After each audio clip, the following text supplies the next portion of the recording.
UPSC civil services coaching సంబంధించి CSBIS అకాడమీలో June 5వ తారీఖు నుంచి కొత్త బ్యాచ్ స్టార్ట్ అవుతుంది. ఈ బ్యాచ్ 1 ఇయర్ ఉంటుంది. ఇది ఆన్లైన్లో ఆఫ్లైన్లో యాక్సెస్ చేయొచ్చు. వెస్ట్రన్ కెనడాలో, పశ్చిమ కెనడాలో విపరీతమైన ఫారెస్ట్ ఫైర్స్, కార్చిచ్చు రగిలిపోతుందన్నమాట. సాస్కెచ్వాన్ ప్రావిన్సు, మనటోబా ప్రావిన్స్, ఈ 2 ప్రావిన్సెస్లో కార్చిచ్చు ఫారెస్ట్ ఫైర్ అనేది చాలా ఫాస్ట్గా స్ప్రెడ్ అవుతుంది. దీనికి సంబంధించి అక్కడ ఎమర్జెన్సీ కూడా, ఈ 2 ప్రావిన్సెస్లో ఎమర్జెన్సీ కూడా ప్రకటించారనమాట. ఈ మాంటోబా ప్రావిన్స్లో దాదాపు జనాలందరినీ అక్కడ ఖాళీ చేయించారు.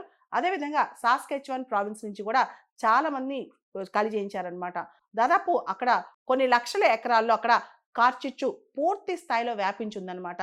దాంతో రాను రాను పరిస్థితి ఇంకా క్లిష్టమయ్యే అవకాశం ఉందని చెప్పి కూడా అక్కడ అధికారులు చెప్తున్నారనమాట. మెనటోబా ప్రావిన్స్లో అత్యవసర పరిస్థితి విధించారు. చిన్న చిన్న పల్లెటూళ్ళను కూడా అక్కడ ఖాళీ చేయించారనమాట. ఇంతటి కార్చిచ్చు ఈ మధ్యకాలంలో చూడలేదని కూడా ప్రజలు, అధికారులు అభిప్రాయపడుతున్నారు.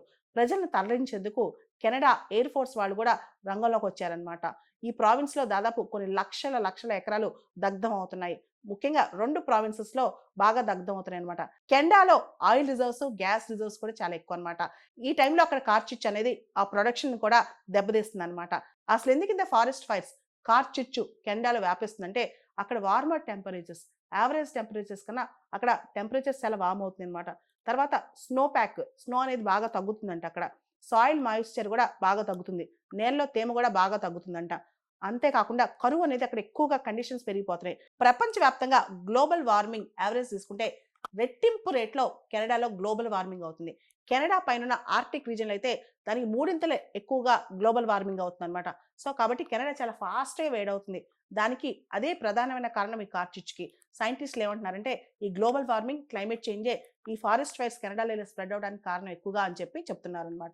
యూపీఎస్సీ సివిల్ సర్వీసెస్ కోచింగ్ సంబంధించి సిఎస్బిఐఎస్ అకాడమీలో జూన్ 5వ తారీఖు నుంచి కొత్త బ్యాచ్ స్టార్ట్ అవుతుంది. ఈ బ్యాచ్ 1 ఇయర్ ఉంటుంది. ఇది ఆన్లైన్లో, ఆఫ్లైన్లో యాక్సెస్ చేయొచ్చు.